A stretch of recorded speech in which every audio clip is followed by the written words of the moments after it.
Welcome to Confessions Beyond the Food. I'm your host, Nancy Redland. Let's dig in and get inspired. Welcome back to Confessions Beyond the Food. I'm your host, Nancy. So today I'm joined by the founder of Myles Comfort Foods, a brand bringing real, nourishing comfort food back to the table. We're going to talk about the memories that inspired Myles, along with the challenges of building a clean label food company and the moments that tested his commitment along the way. So get ready to hear the story behind the brand, the lessons learned, and of course, Myles' own confession about life as an entrepreneur. Welcome, Myles. Thank you, Nancy. It is a pleasure to be here. It is a pleasure to have you. So I have to fill you guys in. So fun fact, when I did my intro call with Myles as a prep call and just kind of getting to know him better, we found out that he was moving to Texas, and not only to Texas, but probably like 30 minutes away from me. So that was really a fun fact. Yeah, and you know how moves are. They're really hectic. And so when we had that first call, I was all over the place. But we officially settled in, so I'm happy to be here. Well, welcome to Texas. So thank you. Well, awesome. Well, I was hoping we could start off by just you sharing a little bit about your background. Yeah, definitely.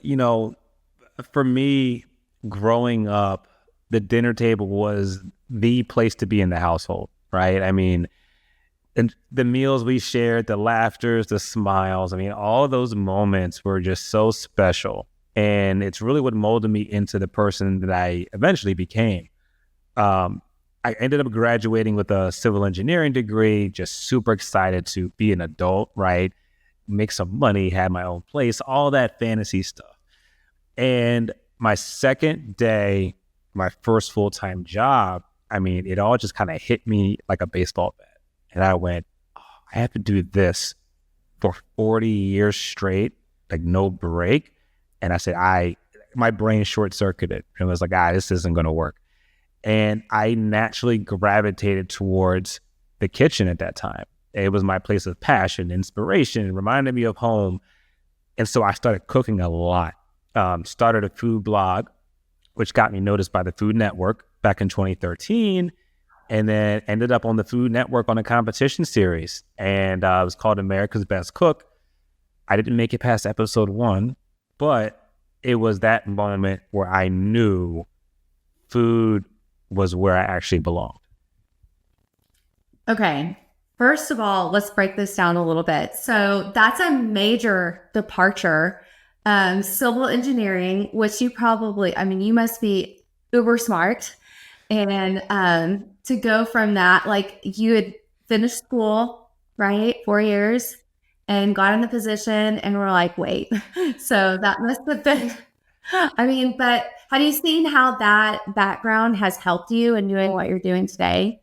It's funny. I thought about this not too long ago.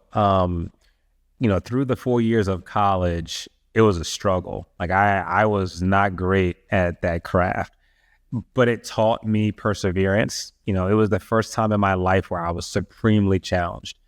And when I graduated, there was such a sense of accomplishment there. And I went, I like that. But I also realized that I didn't like engineering. I had like the challenge of it. Mm-hmm. And that feeling is what has been so required as a food entrepreneur, is embracing the challenge, experiencing the fallbacks, and everything in between. Wow. And then, okay, so you have to tell us a little bit more about the Food Network. So you're a celebrity on our show. So it was a wild experience. I was 22 years old, and I'd been a home chef for like a year at that point.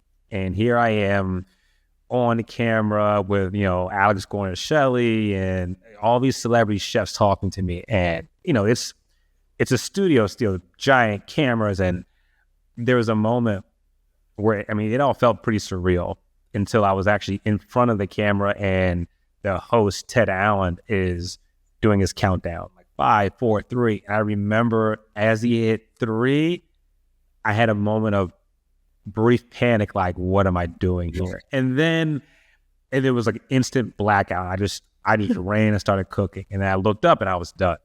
Um, and it was, and the wild part was the months later, I was at my kitchen table I was in grad school. I was doing homework, and I happened to look up at the Food Network, and I saw my face on a commercial. I was like, oh my God, this is nuts. That's crazy. I wondered if you blacked out a little bit. I think that's what I would do. Kind of just go. You have to, we had 30 minutes to cook, and I was winging it. Like it was wild. What'd you make? So I was part of a little team or a pod, and we had to make duck. And at that point in my life, I had never cooked duck before.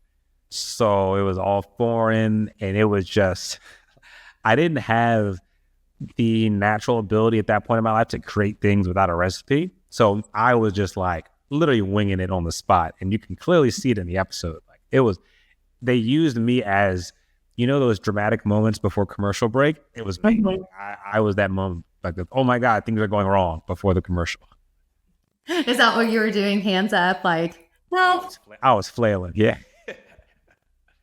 Well, so going even further back, so can you share a memory of like your favorite meal at the table with your family? For sure. So it's almost like a Thanksgiving meal with a twist. So my favorite meal it's a Southern staple comfort meal. So, fried chicken, mac and cheese, sweet potatoes, collard greens, and biscuits. Like I would eat 4 of those plates. That was my thing. And, we would cook other things. We would cook Italian food and, other things too. But it was that one that hosts the strongest memories for me. So, with that, when did you realize you wanted to build your own food brand? I mean, it was, funny enough, probably senior year in college. A friend of mine and myself had this idea of we should cook chicken wings in our dorm and sell them to drunk college kids. And unfortunately, we didn't have the entrepreneurship bug enough back then. We wanted to enjoy the lifestyle of college, so we didn't do that. But once I graduated, I ended up moving out to Harrisburg, Pennsylvania, and I had a lot of free time. I didn't have a social network anymore. I was just working. And so when I was in the kitchen, I just felt this need to express my adventures. And with this food blog that I had, I was getting a lot of positive feedback. And then I ended up, creating this barbecue sauce from scratch. I sent that out, and people were like, this is amazing. And I knew entrepreneurship was something I wanted to get involved with at some point. But then when I realized food was such an important role, I decided to marry the two. that's awesome. So, how do you see your products like helping families slow down and connect over a real meal? I think over the past, call it 10 years, convenience, it's required, but it's also left us very unsatisfied and like unnourished, especially frozen food, right? That aisle is like the aisle of sacrifice. When you go to shop there, you're not really excited. You're just like, I need it as an emergency situation. And when it comes to comfort food, especially mac and cheese, it's meant to be enjoyed, right? It's almost like a comfort moment in the chaos, a pause in the chaos, right? That allows you to enjoy that specific moment. And I just thought, just because it's ready in 4 minutes doesn't mean you shouldn't be able to really indulge and just live in that moment. So, tell me about this mac and cheese. It is, okay. So it's all real ingredients, and it is literally mac and cheese how you would expect it if you made it at home. The only difference is that it comes frozen and you can microwave it in 4 minutes. Funny enough, because of this approach of having a real product and real food, it's really high in protein. So it's 24 grams of protein in the serving, and it's just because of all the real stuff that's in it. When you take a bite, and I do this often, it feels right. Like, I know that's very ambiguous, but it feels warm and just like, oh, I needed this kind of thing, That sounds heavenly. I love mac and cheese. And you have me at 24 grams of protein. That's a lot of protein. Yeah. Yeah, it was a surprise. We didn't plan that, right? The intention was always make mac like I would at home and put it in grocery. And then we looked at the nutritional panel. We went, oh my God, it's got a lot of protein in it. I don't know if it's just me now being a middle-aged person and having to consume more protein. You know, they're like, eat more protein, eat more protein. I don't know if it's just me or that I'm just noticing it more, but are you noticing more like high protein foods out there? It's a wave. It started about a year and a half ago where I don't know how it started, but now protein is the number one need in the marketplace. You'll see it like it's getting to the point where it's almost overly saturated, where you'll see like cereal brands being like, we have protein. You're like, oh, it's my cereal. I don't care about protein in my cereal. But it's not just middle-aged folks. It's college kids are obsessed about it. I mean, it is now universal. Like, I need protein. I mean, it's a good thing. Okay, well, that makes me feel a little better because I was like, I feel like protein is everywhere. You know, this 42 like core, drinks, those are really good. But anyway, so that your mac and cheese sounds way better than a shake, to be honest with you. So can you tell me about like how you had this great idea? How did you get the product, to the shelves? Tell us about that journey. Long, long journey. So when we first started out, we actually had this line of barbecue sauce. And this is back in 2015. I didn't know a thing about CPG, food, business, anything. And I would literally walk into a store with my bottle of sauce and be like, can you sell this? And, most of the times it was no, because I was so unofficial. But after a lot of hard-headed, boneheaded moves, able started to gain very, very early traction. I mean, like we're selling our sauces online, we were doing farmers markets, and we were selling to some of the mom and pops up in Pennsylvania. And over time, I got more well-versed in packaging, pricing, what even distribution is. Quick funny story. My second year in business, I applied to and got accepted to be a vendor at Fancy Foods show, which is the biggest food show in North America. And here I am with my little booth and selling sauces. And I got Walmart coming up to me and asking me, do you have a distributor? I didn't even know what a distributor was. And I think over this whole journey, I find myself in positions where I am severely, I don't want to use the word uneducated, but just ignorant and just not knowing. But that's how I learn. Right, I learned kind of trial by fire, and so from a business standpoint, it was mom and pops. Okay, now I've got people buying the product. Now I can go to a regional grocery store. Okay, well they have requirements I didn't need before, so I got to outfit my brand for that. Start doing that, and now I can approach an actual retailer like a Whole Foods, and knowing that they're going to say no the first 3 times, and then on the 4th time they're going to say yes. So that's been the same iteration for the life cycle of this company. It's go. It's do what you can, hear no every other day until someone says yes. That is a huge learning curve. So how long did that take? So, I mean, I've been doing this now for 10 years. I've been working in the larger retail space for the past 4.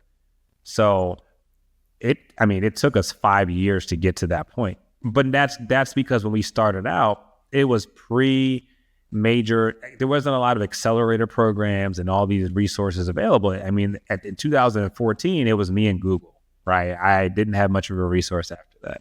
So I definitely took the long path here. Not to say everyone has to do that, but it also helped me manage expectations and learn the arts of hearing no and and resilience and all that stuff.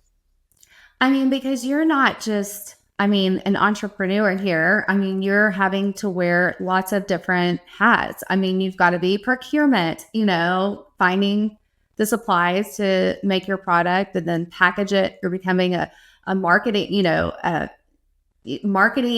marketing your product and then learning, the whole distribution cycle, which is really confusing. I mean, it takes a while for people to kind of get the whole world, of it, because retail is one world, then you've got food service, and there's just a lot of moving parts in between the two. So that I kudos to you, because honestly, I think that's a really, that was quick. So, you don't know what you don't know until you find out you don't know it. And when it comes to distribution, it's such an old industry, and there's so many codes and big players, and you're this really small fish. It's very easy to get gobbled up really quick, right? Like we had an earlier iteration of this brand, and I was in the position of grow it. I just want to get into all the stores, right? I didn't factor in, is that retailer the right retailer for you? Do I have the money to make all that product? There were so many things I didn't consider until I was in it. And then I realized this ain't going too well. So we actually shut down and rebranded a few years ago because we had got to a point where we couldn't fulfill orders. We didn't have any more cash. It got really bad. But that's, once again, I didn't know that until I was face to face with all these things. Yeah. So did you take like business classes in school? Yeah, it's funny. When I was in engineering school, I mentioned I struggled, but I started taking like, econ and all these things, and it was easy. Like engineering was hard to the 9th degree. When I would take these business classes, things just clicked, right? And I was like, oh, but it was too late for me to switch. And at that time, engineering was still like the premier, like, you want to live a good life, be an engineer. And so I ended up getting a minor in business just because I liked it. And then once I graduated, I kind of knew right away that I wanted to get an MBA. And I didn't know what that would do for me. I knew it would help, and I knew I liked it. So when I got that, it helped me really build and grow a brand. I'm jelly because I wish I'd had more business classes, because, just because you're good at something and, you have great ideas, like the whole back of the behind the scenes business part, it's a whole nother bag. It is, it's funny enough, is that's the stuff that I'm good at. But when it comes to more of the, I don't want to call it abstract, but like marketing and things like that, that's the things that I struggle with. I'm an engineer, so I'm analytical and numbers, but more of the creativity piece, that is definitely something that I continue to try to work on. So is that something you're trying to learn yourself? Or are you outsourcing? Like, how do you handle that? Because it's hard to feel both sides of the brain. Oh my God. Yeah, both. I've outsourced it. I've tried to do it myself. Honestly, the advent of ChatGPT helps, big time. Don't get me wrong. But it's still a struggle because there's never a yes and a no. It's just a how with marketing. And so for a brand, we're still testing things out. We're still trying to figure out and fine tune our strategy and see what's actually going to work. Yeah. Well, was there ever a time you were just like, I just want to quit? Ooh, yeah, all the time. Are you kidding me? Really? Yeah, it happens often. It's draining, right? Like this industry is supremely tough. High failure rate. You're in a roller coaster every day. And, in the past, I've had some very tough moments and very low moments where I was like, this is really bad, because it's affecting my personal, my family, all that stuff too. I've burnt out before where there was nothing left, right? And I just got sick. I have been near bankruptcy before. Like it has gotten really bad. And in those moments, you're like, you tell yourself, okay, if I just give up and get another job in corporate America, I'd feel better, but you're stuck with that what if I didn't quit? And my mantra recently has been, the only way I quit is if you have to carry me off the field, like an injured football player. And that's because I'm very hard-headed. I am very hard-headed. I'm resilient, but I think, and I'm crazy. I think you have to be in this space, So trust me, I've long thought about, I should go back to engineering. but it's like, I would hate to do that and then realize I could have kept going. Mm-hmm. Yeah, I feel you on all of this. I mean, there's not one time that I felt like I wanted to quit. It's like weekly. Like, what am I doing?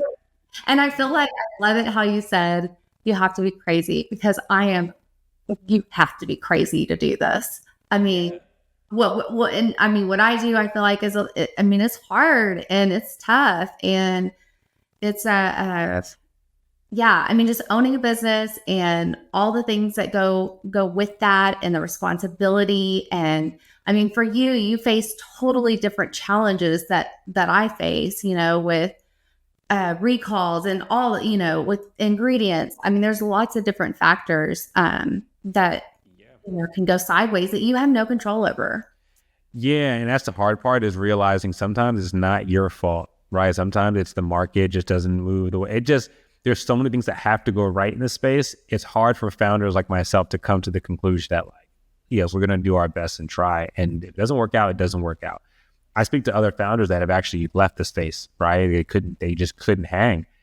And I realize the way that I talk to them makes me understand how nuts this industry is. Because once they leave, I'll say, congrats, you escaped, So but you do it for the promise of what you do it for.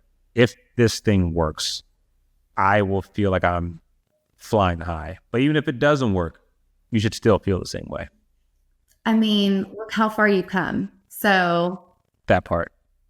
Yeah, I love that part. And I feel like as entrepreneurs, it's so important that we just step back every now and then and just take, like, 10 years ago, how far you've come, or even just in the past 6 months and the things that have happened around you and what you've survived. It's just so encouraging to see that and, like, just how, resilient you were. So that's amazing.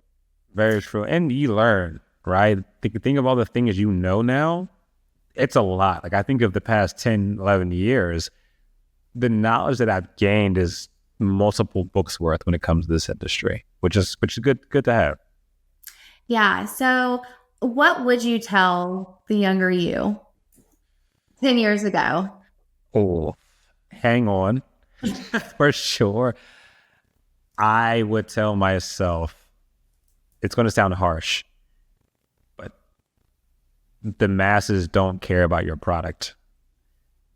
That the way you win in this space is you find your message that resonates with the right person. You find your brand that means something to someone, that's impactful. You find your thing that you do that makes someone's life easier or better. If you don't check those boxes, you're not going to get very far. And I think a lot of us in the food space, we go in saying, I make the best version of XYZ. And we realize that is very subjective. And unless it's radically different and doing something for someone that no one else is doing, it's going to get sucked up in the vortex of 1,000+ other brands on your shelf. I would tell myself, listen, you might think what you do is the best version, but find out what about your brand is going to make someone say, I want to be a part of that. So how are you getting this message across to the consumer? It's an everyday challenge, right? It's a mix of fine-tuning messaging, being very transparent about the brand's journey, and figuring out at what part of the consumer journey do I fit, right? Am I a post-workout solution because of the high protein? Am I a 8:30 p.m. meal because dinner went awry? Am I a 1:30 lunch item because you don't want to bring your pasta salad to lunch that day and you're working past lunch in the office? Like, it's pinpointing the place, the time, and the why. And we're always, it's like a knob. We're trying to fine tune what that looks like. And we're still doing that to this day. Well, and like you said earlier, I mean, we go in waves. I mean, as consumers, I mean, one day, we're all counting calories and the next day it's counting something, it's just, there's always a fad in eating, and that's challenging. But it seems like you kind of have a little bit of everything. So That's the thing. It was good timing because when we first launched this product, the protein wave hadn't hit yet. So we didn't talk about it, right? But now that we're in it, it's like, all right, we have to do something now before we ship something else. Years ago, plant-based was the rave, right? And then that fad kind of went away. You mentioned calorie counting. That was big. That's went away. Like all these, and this industry is about timing. Like I know brands that I respect that I know part of their success was timing, because if they had come out with the same brand 6-7 years ago, no one would have cared. But they happen to be placed early in that fad, like right place, right time. yeah. So what's next for you? Because I see this industry as being so cash intensive and so difficult, we're trying to find ways to do more event in-person things. I don't believe having product on shelf is enough. I think you need to have something else as part of your brand ethos that supports that product. A lot of folks come from the restaurant space and now they're like, hey, I've got this product in the restaurant. I want to package that. Now that means you have an audience that you're bringing to the shelf. We want to find a way, either it's food service, it's something with, I don't want to say food truck because it's very time and expensive, but something that we can hang our hats on that's going to put our brand in a very unique place in the audience, for the audience. Come on over to food service. It's a good space to be in. So bad. We've been trying. Well, I know a couple of people, so we'll have to talk. Yeah. So no, that's really awesome. I mean, it's just really, really fun to meet other entrepreneurs out there. And I mean, you're kind of same timeline as me, 10 years. I've been building my brand, and it's so fun to meet people that are a little bit crazy and that are real and are honest and open about the struggle and just tenacious. I mean, you are tenacious to get this done. I mean, to get on the Food Network, I mean, that's a big deal. So, I mean, I think you're way underselling yourself, but I mean, it's really incredible to see how far you've come. And so, anyways, well, I would love to have you back and talk about other things. But before I leave, I need a confession. Ooh, okay. My confession is, I got a few of them too. Okay. I would say for today, my confession is more like my guilty pleasure. So as a side note, I'm a personal trainer. I love to work out. I love balance in life. But I will tell you right now, I am weak when it comes to food choices. So my confession, if you put a cinnamon roll in front of me, there is a 2% chance that I will not consume it. I mean, there's one downstairs right now, and I've been thinking about it all day. And people are like, oh, but you're a trainer. How could you? And I'm like, I love food. I can't help it.